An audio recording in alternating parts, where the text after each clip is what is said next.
Hello guys.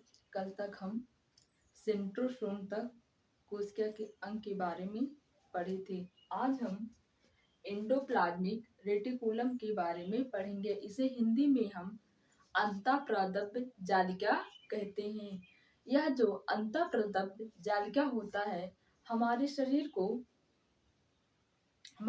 की जो कोशिकाएं होती हैं उनको फैलाने का काम करता है।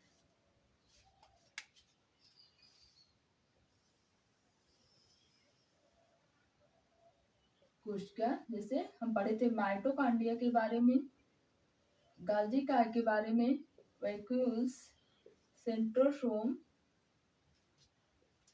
Endoplasmic reticulum, ribosome, lysosome, nucleus.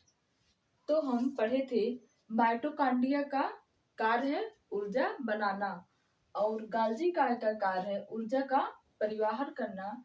Vacuoles का कार्य है जल स्टोर करना। सेंट्रोसोम का कार्य है मरे हुए कोशिकाएं, जो कोशिकाएं मर जाती हैं उन्हीं जैसी नए कोशिकाएं का निर्माण करना। तो हम पढ़ते हैं अब एंडोप्लाज्मिक रेटिकुलम।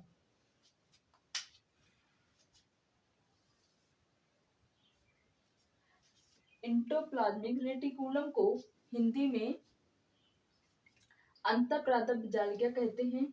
यह कोशिकाओं को फैलाने का काम करता है, नहीं तो जो सारी कोशिकाएं हैं आपस में पिचक जाएगी और खत्म हो जाएगी। इसका मुख्य कार्य है कोशिकाओं को फैलाकर रखने का। तो हम पढ़ते हैं यह क्या करता है, इसलिए इसे कोशिकाओं का अंतःकंकाल कहा जाता है। कोशिकाओं का अंतःकंकाल कहा जाता है एंडोप्लाज्मिक रेटिकुलम को, क्योंकि ये कोशिकाओं को फैलाने का काम करती हैं, इसलिए इसे कोशिका का अंतःकंकाल कहा जाता है। क्वेश्चन कई बार पूछा गया है कि कोशिकाओं का अंतःकंकाल किसे कहा जाता है, तो एंडोप्लाज्मिक रेटिकुलम को। यह कोशिकाओं को आंतरिक सहायता प्रदान करती हैं।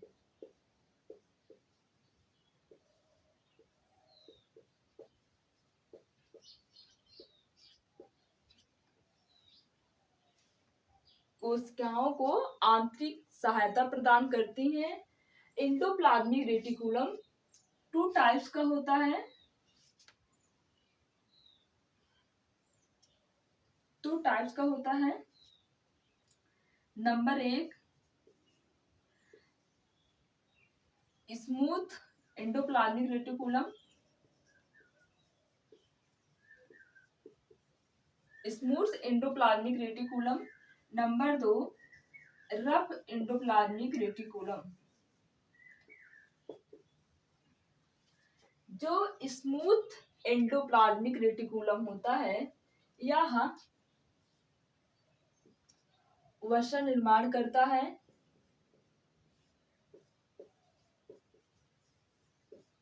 या वसा का निर्माण करता है, लेकिन जो रफ वाला पार्ट होता है, ये जो रफ वाला पार्ट होता है इस पे दानेनुमा राइबोसोम पाया जाता है जो प्रोटीन का निर्माण करता है या प्रोटीन का निर्माण करता है।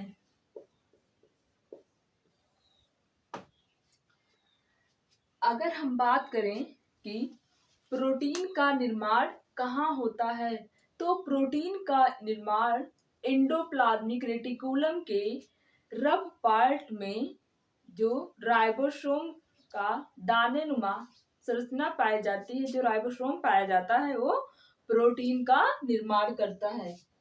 आई होप इतना समझ में आ गया होगा। अब हम पढ़ते हैं राइबोसोम के बारे में।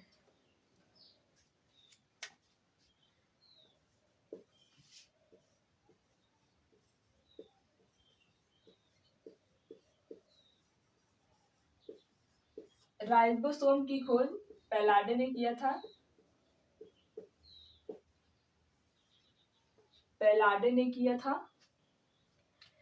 जो हमने बताया एंडोप्लाज्मिक रेटिकुलम के रफ वर्ल्ड पार्ट में प्रोटीन का निर्माण होता है। प्रोटीन का निर्माण कौन करता है? तो प्रोटीन का निर्माण राइबोसोम करता है। इसलिए राइबोसोम को प्रोटीन की फैक्ट्री कहा जाता है।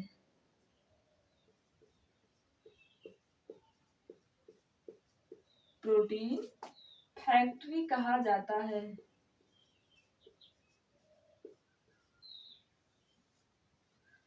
राइबोसोम दो टाइप का होता है, एक 70S राइबोसोम, दूसरा 80S राइबोसोम। जो 70 या 70S राइबोसोम होता है या प्रोकैरियोटिक सेल में पाया जाता है।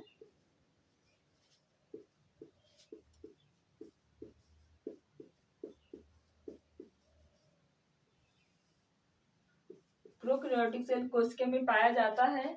जो 80S होता है या प्लांट और एनिमल दोनों में पाया जाता है।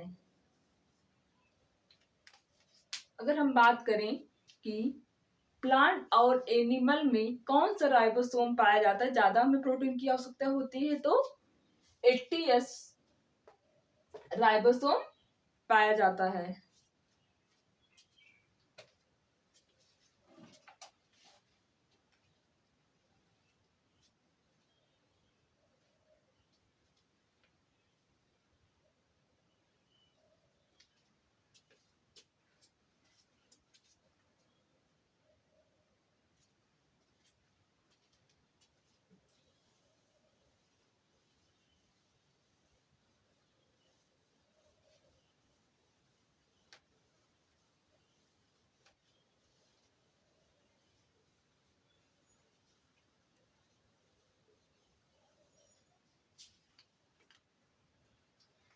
अब हम बात करते हैं न्यूक्लियस।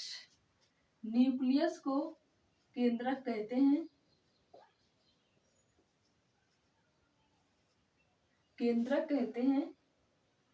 न्यूक्लियस की खोज रॉबर्ट ब्राउन ने किया है।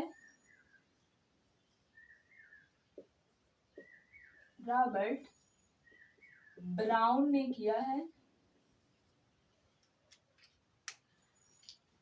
न्यूक्लियस को हम हिंदी में केंद्रक कहते हैं। इसकी खोज रॉबर्ट ब्राउन ने किया है। जो ये न्यूक्लियस होता है, ये इसमें 90% प्रोटीन पाया जाता है और 10% डीएनए, आरएनए, क्रोमोसोम, जीन, इसमें साइटोसिन, ग्वानिन, एडेनिन आदि पाए जाते हैं। केंद्रक जो होता है, ये पूरी कोशिकाओं को कंट्रोल करता है।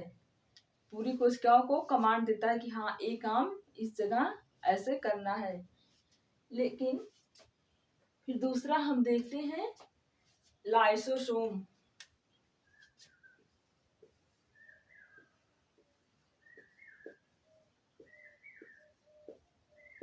लाइसोसोम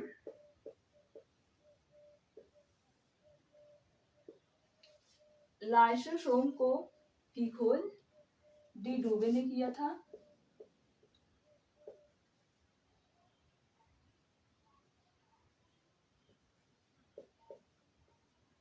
डी डूबे ने किया था।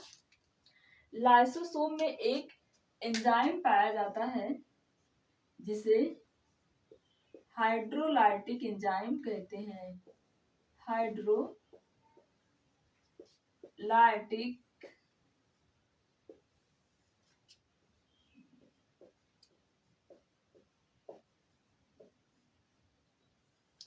हाइड्रोलाइटिक एंजाइम कहते हैं। इसे हिंदी में हम जल अपघटक एंजाइम कहते हैं। जो हाइड्रोलाइटिक एंजाइम होता है यह बहुत खतरनाक या बहुत पावरफुल होता है।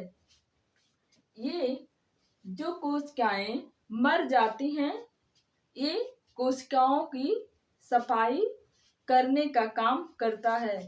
जो हाइड्रोलाइटिक एंजाइम होता है, यह अगर किसी कोशिका पर हल्का सा छिड़क देगा, डाल देगा, तो वो कोशिका नष्ट हो जाएगी। इसीलिए इसे आत्महत्या की थैली भी कहा जाता है। आत्महत्या की थैली भी कहा जाता है।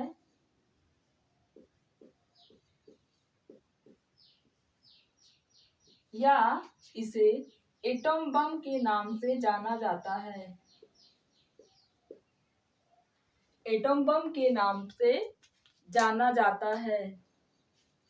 जो लाइसोसोम होता है, या जो ब्लड का मेन पार्ट होता है, आरबीसी, वह इसमें नहीं पाया जाता है, क्योंकि जो ब्लड है वो मूविंग का काम करता है। आगे एक स्थान से दूसरे स्थान तक हीमोग्लोबिन ऑक्सीजन ले जाता है।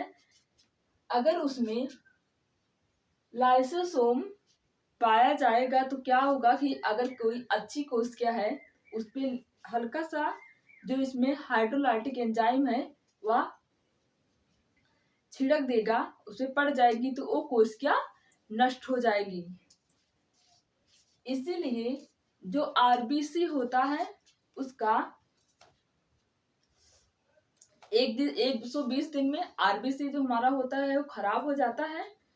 तो भगवान ने उसमें एक स्प्लीन, जिसे हिंदी में प्लीहा कहते हैं, वो बाएं साइड बनाया। तो ब्लड खराब होने के बाद वो प्लीहा में जाता है। इसलिए हम कह सकते हैं, कहते हैं आरबीसी की कब्र किसे कहा जाता है, तो उसे आरबीसी का कब्र प्लीहा को कहा जाता है।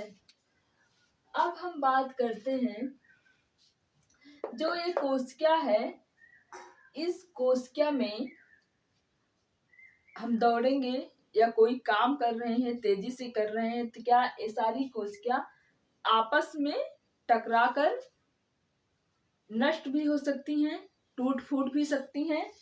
इसलिए इसमें एक द्रव भरा रहता है। इसमें एक द्रव भरा रहता है।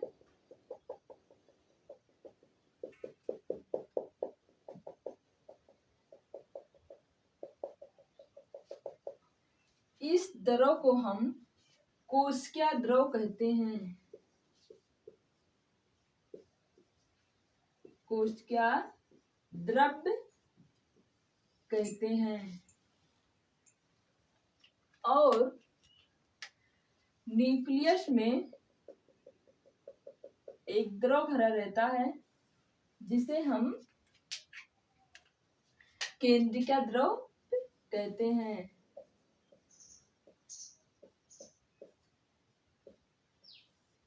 केंद्रिका द्रव कहते हैं।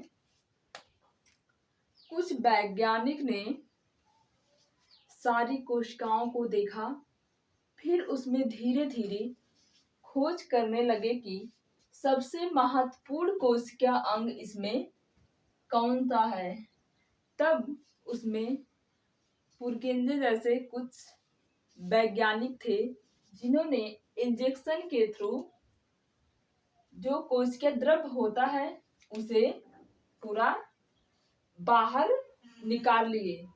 बाहर निकालने के बाद उन्होंने यह देखा कि सारे कोशिका अंग जो हैं वो मर गए, लेकिन जो न्यूक्लियस था, न्यूक्लियस नहीं खत्म हुआ।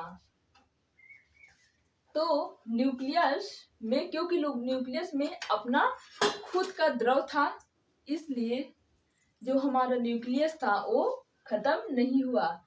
तब उन्होंने न्यूक्लियस में भी इंजेक्शन लगा करके जो न्यूक्लियो द्रव्य होता है उसे निकाले। तब क्या हुआ, न्यूक्लियस भी खत्म हो गया। इसीलिए सारे दोनों को मिला करके उन्होंने, पुरकेंजे ने जीव द्रव्य नाम दिया। जीव द्रव्य की खोज पुरकेंजे ने की थी। इसीलिए न्यूक्लियस को कोशिका का ब्रेन कहा जाता है। न्यूक्लियस को कोशिका का ब्रेन कहा जाता है।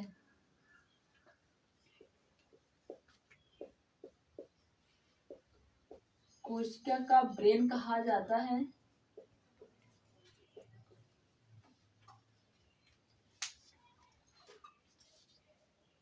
तो हम बात करें, जो द्युत द्रव्य होता है वो कितने टाइप का होता है? 2 टाइप का।